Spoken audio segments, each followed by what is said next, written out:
Hi friends, welcome back to Lex Maxia channel. ఈరోజు మనం ఓ చక్కటి నీతి కథ అయితే చెప్పుకుంటున్నాం. దాని పేరవుతుంది 3 చేపల కథ. అనగనగా ఒక ఊరు, చెరువులో చాలా చేపలు ఉండేవి. ఒకరోజు 2 చేపలు పట్టేవాళ్ళు ఆ చెరువు దగ్గర నుంచి వెళ్ళారు. చెరువులో చాలా చేపలు ఉన్నాయి అని గమనించి మర్నాడు ఆ చెరువులో చేపలు పడతామని నిర్ణయించుకున్నారు. వాళ్ళ మాటలు విన్న ఒక పెద్ద చేప ఈ విషయం ఇంకో 2 చేపలకు చెబుతూ, మనం వెంటనే మన బంధువులను తీసుకుని చెరువు నుంచి వదిలి వెళ్ళిపోవాలి, లేకపోతే రేపు మన ప్రాణాలతో ఉండము అని వివరించింది. ఈ మాటలు విన్న వేరే 2 చేపలు ఆలోచనలో పడ్డాయి. ఈ రెండో చేప వాళ్ళు రేపు వస్తే చూద్దాం అనుకుంది. మూడో చేప ఈ ముసలి చేపకు చాదస్తం ఎక్కువ.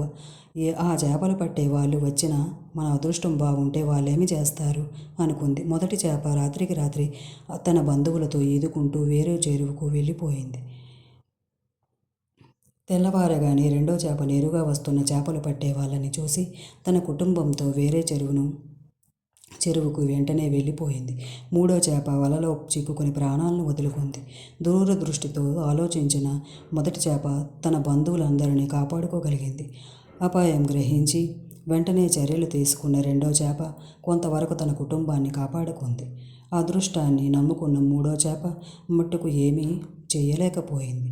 అలాగే మన జీవితంలో కూడా కేవలం అదృష్టాన్ని నమ్ముకొని మన వంతు కృషి మనం చేయకపోతే ఫలితమైతే ఉండదు. దీనివల్ల ఈ కథ వల్ల మనకు తెలిసినది ఏమంటే, మనం ఒక అదృష్టాన్ని నమ్ముకోకుండా మన వంతు మనం కృషి చేయవలసిందిగా ఈ కథలో అయితే నీతి అయితే చాలా చక్కగా అయితే వివరించారు.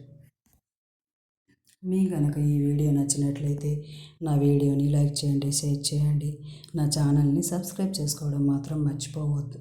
ఇంకో కొత్త కథతో మీ ముందు ఉంటాను. ఓకేనా ఫ్రెండ్స్? ఈ 3 చేపల కథ చాలా అయితే చక్కగా అయితే వివరించారు.